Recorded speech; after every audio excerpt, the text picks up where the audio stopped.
I'm Pedro da Costa, editorial fellow here at the Peterson Institute for International Economics. I'm joined by Angel Ubide, who's a senior fellow here and a former macro hedge fund manager. So he's in a good position to talk to us about this market chaos that's been dominating the headlines recently. So what's your take on the recent action? Is this a new analysis of the economic outlook, or is it just kind of a panicky sell-off that's taken a momentum of its own? I think it's a bit chapter 2 of what happened in August of last year, right? We had a moment of panic that I think was triggered mostly because all of a sudden we realized we didn't know if the Chinese authorities knew what they were doing. Yeah. There was increased worry about their ability to handle this very complicated transition, and it was manifested a little bit in their moves in their exchange rate.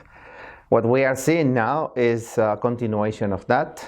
They continue to sort of fumble their communication and their management of the exchange rate, combined with a continuous decline in oil prices, which I think is the second uncertainty that markets have right now. They don't know where oil prices are going to go, and they don't know the impact of the decline in oil prices.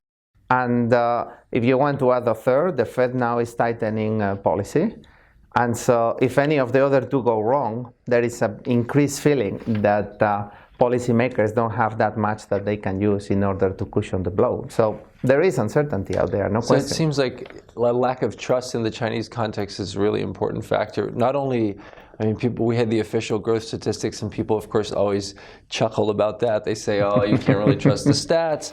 But it's really not just that. It's really a question of, are they able to manage their policy in a stable manner? And they've sent signals that are mixed. We don't know if they have a long-term devaluation process. As you mentioned, they attempted to devalue, and then they desperately tried to support the currency when it fell too fast. So exactly, I think it's a combination of the opaqueness of data. We don't really know if that transition. I mean, I can tell a positive story about China, right? Manufacturing is declining, services is increasing. It's a question of transition. The overall growth is okay. The composition is changing. Yeah. I just don't have very good means to double check my hypothesis. Yeah. And so if I want to tell you the negative story, I can also tell it very convincingly, and you cannot tell me that I'm wrong. If you combine that with the management of this process of exchange rate adjustment, where they say they are changing a little bit, then they stabilize, then they want to join the SDR, then they let it depreciate again, transparency would go a long way into solving a lot of these fears. If the Chinese authorities could come out with a clear and coherent plan,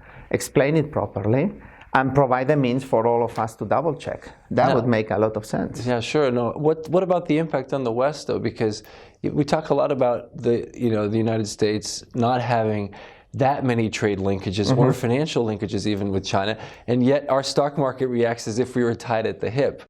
Well, it's a question, imagine I tell you that China is really not growing at 6.8%, but it's growing at 2%.